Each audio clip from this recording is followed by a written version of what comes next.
അതിനിടെ തൃശൂരിൽ കെ കരുണാകരന്റെ സ്മൃതി മണ്ഡപത്തിൽ നിന്ന് തെരഞ്ഞെടുപ്പ് പ്രചാരണത്തിന് തുടക്കമിട്ട് ടി.എൻ. പ്രതാപൻ.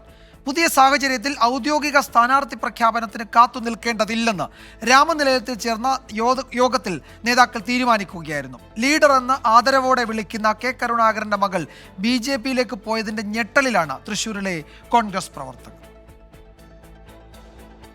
പത്മജ വേണുഗോപാലിന്റെ BJP പ്രവേശനത്തോട് വൈകാരികമായാണ് തൃശൂരിലെ കോൺഗ്രസ് പ്രവർത്തകർ പ്രതികരിച്ചത്. സ്ഥാനാർത്ഥി പ്രഖ്യാപനത്തിന് മുൻപേ ടി.എൻ. പ്രതാപൻ സ്മൃതി മണ്ഡപത്തിലെത്തി പുഷ്പാർച്ചന നടത്തി. 3 ദിവസം മുൻപ് നടന്ന കോൺഗ്രസ് പരിപാടിയിലടക്കം പങ്കെടുത്ത പത്മജ വേണുഗോപാലിന്റെ BJP പ്രവേശനം രാഷ്ട്രീയ താൽപര്യമല്ലെന്നാണ് തൃശൂരിലെ കോൺഗ്രസ് നേതാക്കളുടെ വിലയിരുത്തൽ. പത്മജയുടെ ചുവട് പിടിച്ച് നേതാക്കളോ പ്രവർത്തകരോ പാർട്ടി വിടില്ല എന്നും നേതൃത്വം കണക്കുകൂട്ടുന്നു.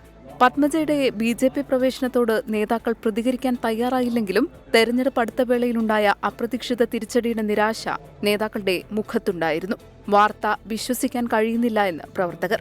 കെ മുരളീധരനും പത്മജയും 2 തട്ടിലാകുന്നതോടെ കെ കരുണാകരന്റെയും പത്നി കല്യാണിക്കുട്ടി അമ്മയുടെയും സ്മൃതി മണ്ഡപവും മുരളി മന്ദിരവും തർക്കത്തിലാകുമോ എന്ന ആശങ്കയും പ്രാദേശിക നേതൃത്വത്തിന് ഉണ്ട്.